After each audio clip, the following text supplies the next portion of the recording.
Builder पुत्र Porsche car दुहेरी बळी प्रकरणामध्ये एक अपडेट आहे। ब्लड रिपोर्टमध्ये फेरफार केल्याच्या आरोपामध्ये ससूनच्या 2 डॉक्टरांना अटक करण्यात आली आहे। डॉक्टर अजय तावरे आणि डॉक्टर श्रीहरी हरलोरा यांना पुणे पोलिसांच्या गुन्हे शाखेकडून अटक झाल्याची माहिती समोर येते आहे। तर 2 डॉक्टरांना या प्रकरणामध्ये आता अटक झाल्याची नवी माहिती समोर येते, त्यामुळे अर्थातच या प्रकरणाने आता नवं वळण घेतलेलं आहे। ब्लड रिपोर्टमध्ये फेरफार केल्याच्या आरोपामध्ये ससूनच्या या 2 डॉक्टरांना अटक करण्यात आलेली आहे। आणि याच विषयी अधिक माहिती घेऊयात।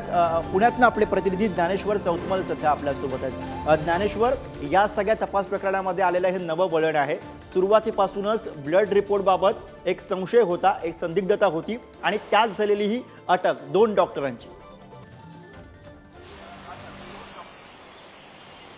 गुरुप्रसाद, या सगळ्या प्रकरणाचा जर आपण विचार केला तर नवनवे खुलासे गुन्हे शाखेने जेव्हा तपास सुरू केला तेव्हापासून यायला सुरुवात झालेली आहे। जो अल्पवयीन आरोपी आहे त्याचे ब्लड रिपोर्ट, त्या ब्लड रिपोर्टमध्ये फेरफार केल्याचा ठपका ससूनच्या 2 डॉक्टरांवर ठेवण्यात आलेला आहे, ज्यामध्ये जो यापूर्वी अनेक वेगळ्या प्रकरणांमध्ये ज्याच्यावर संशयाची सुई होती असा डॉक्टर आहे, ज्याचं नाव अजय तावरे आहे, आणि दुसरा एक डॉक्टर आहे श्रीहरी हरलोर, त्याला देखील या प्रकरणात गुन्हे शाखेनं रात्री अटक केलेली आहे। गुन्हे शाखेनं या दोन्ही डॉक्टरांवर असा ठपका ठेवला आहे की जे आरोपी आहेत त्यांच्या ब्लड रिपोर्टमध्ये फेरफार केलेला आहे, आणि या सगळ्या फेरफारीच्या मागे कोण मुख्य सूत्रधार आहे, कोणी ब्लड रिपोर्टमध्ये नेमका फेरफार करायला लावला, नेमका कोणत्या स्वरूपाचा फेरफार केला जाणार होता, अशा पद्धतीच्या सगळ्या गोष्टी ज्या आहेत त्याचा तपासातून उलगडा होऊ शकतो।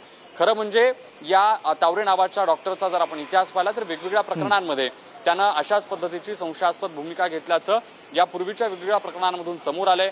पोलिसांनी वेगवेगळ्या प्रकरणांमध्ये त्याची चौकशी केली आणि आता पुन्हा एकदा या बिल्डर पुत्र पोर्शे कार दुहेरी प्रकरणामध्ये या तावरे नावाच्या ससूनच्या डॉक्टरला पोलिसांनी अटक केलेली आहे।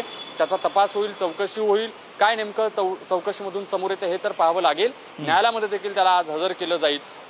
कोणत्या वळणावर हे प्रकरण जाऊन थांबतंय यावरही लक्ष ठेवावं लागेल। गुरुप्रसाद, अर्थात वेळोवेळी तुमच्याकडनं अपडेट्स घेत राहू। तुर्तास धन्यवाद या सगळ्या सविस्तर माहितीसाठी ज्ञानेश्वर।